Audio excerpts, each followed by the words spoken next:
Welcome back. We're looking at some more interesting, crazy facts about China. Let's get right into it. Starting in the Zhao dynasty, royals and high status individuals will grow their fingernails long as a symbol that they didn't work a manual labor job. It's a tradition that is still around today. You know, that's pretty interesting because wasn't it in like the English royalty lineage that they would have pale faces or something like that? So to signify that they didn't work outside as the laborers did. So they were always inside or always being looked after, that sort of thing. Not surprisingly, due to the love of long nails, China invented nail polish. You can thank the Chinese for your nail polish. Around 3000 BC, the ingredients included beeswax, egg whites, interesting, gelatin and vegetable dyes. So which part of that is the setting agent that actually stops it from coming off? I was going to show you a picture of some of the long fingernails, but I looked them up and they're pretty disturbing. I don't want to show them to you guys. If you want to look, that's at your own discretion. But yeah, it made me a bit uncomfortable. So yeah, don't lie though. You thought I was going to put up a picture anyway, like I was going to flash it or something. I'm not. I'm really not.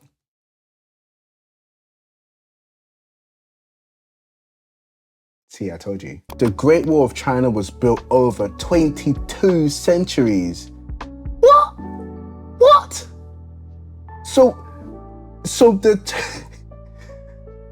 the Great Wall of China started production before Jesus even came to this world. Rose and died for our sins. Even before then, they were like, right, okay guys, we have this plan. Let's start brick by brick. We're gonna make a wall that spans the entirety of China. And it'll be done in 5 years. Yeah. Wow. In 2016 Rio Olympics, China took out gold in every single ping pong event. Yeah. Big up China for that. Now, that's actually their national sport, so I mean, congratulations to you guys. That is representing for sure. More than 30 million people live in caves in China, in the Shaanxi province. Do they mean like right now? Huh. Today, we're going to visit a remote village in China known for its cave houses. The village, its name is Lijiasun, is located near Chiku. Oh yeah, and they're a literally in the tributary mountains. of the Yellow River. Oh, that's so cool. I wonder if they allow These tourists. cave houses are dug back into the sides of the steep hills. Yeah. The front of the houses consist of a door How did they... in an arch protecting the cave and providing easy access. That is magnificent. The cave houses are almost 600 years old. How do they stay warm? There are hundreds of cave houses here in a village that once contained 600 families. Wow. Today, the population is less than 50 people. Yeah, they're literally in the middle of nowhere. The land here is terraced. These terraces were created over a period of years and are used as a source of agriculture. Okay, so that's this how they eat. Village is located in the Shanxi province of China. People here have been living underground for over 5,000 years. Wow, yeah, that's a proper cave right there. Wow. Cave houses were relatively inexpensive and easy to build. How? They provided excellent insulation inside? From extreme cold weather or searing hot weather.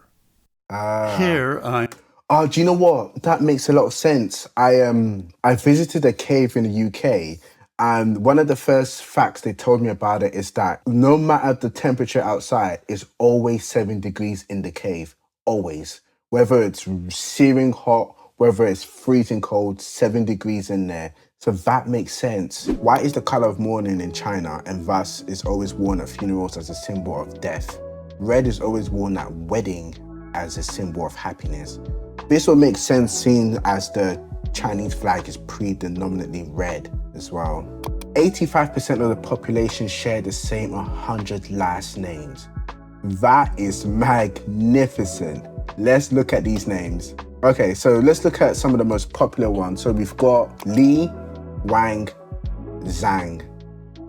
That is, so if we've met a Chinese person, there's a pretty high chance that they have one of these names, or at least one of the 100 names. So we've got Wang, Li, Zhang, Liu, Sheng, Yang, Huang, Zhao, Wu, Zhou. I watch a lot of Olympics. I've seen probably most of these names, if not all of these names. I didn't know that. There must be a reason, like the dynasty reason. A law passed in 2013 says children must visit parents if they're over the age of 60. No one has been fined yet by this law. So they've either not been caught or everyone is obeying that law. I mean, family is such a big thing in China. All pandas are the property of China. Any panda in any country or in another country is on loan from China. Every panda, every one. The nominal gross domestic product of China is 12.4 trillion, making it the second largest economy in the world. What is the first? United States. United States, okay. Japan is the third, which is very interesting considering the size of the country. It's not that big. Germany is fourth. That's pretty impressive. Going back to the panda fact quickly, I wonder, given this fact, how much do they charge? Like per person, or per country, or per zoo, or per place to have a panda? If they're all from China, they obviously have the holding power of what they can charge. If you want a panda, this is how much you charge. Like it or leave it, you're not gonna find a panda anywhere else in the world. So this one's pretty wild. This one's pretty cool. Only 120 million Chinese nationals have a passport for international travel. That is about 8.7% of the population. That literally means that most people have never left China and will never leave China. And something I've learned recently is that a lot of people have never left our country.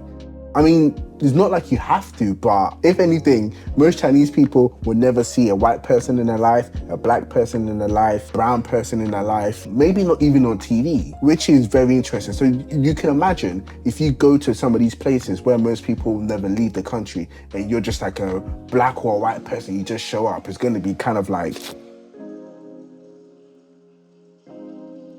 who are you? Like, what is this specimen? You know, the Chinese military has the most active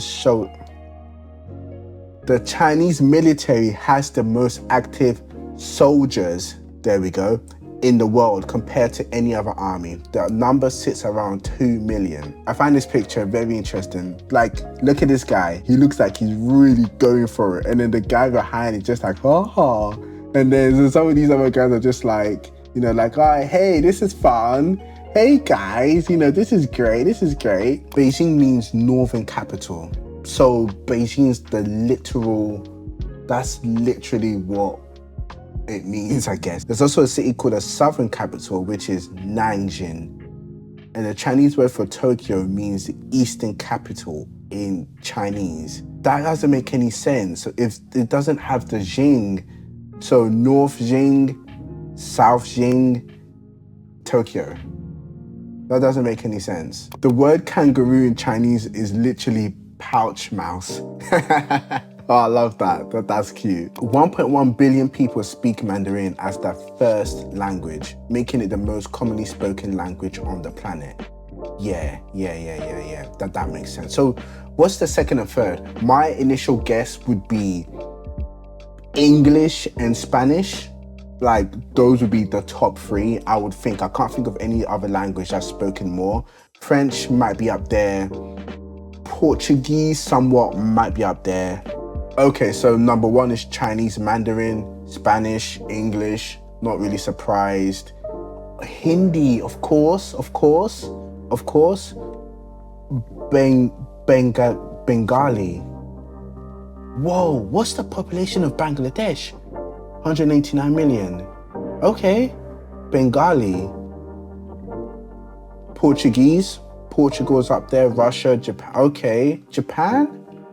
Okay. So a lot of these are just mainly based on the sizes of the country, because most people in China speak Mandarin, but outside, as we've seen from the previous stats, most Chinese people don't leave China. So most of this is going to be concentrated solely in China. If you haven't seen my last Facts About China video, I'll link it on the screen right now. I actually make a song in that video with traditional Chinese instruments. You should check it out. It's pretty cool.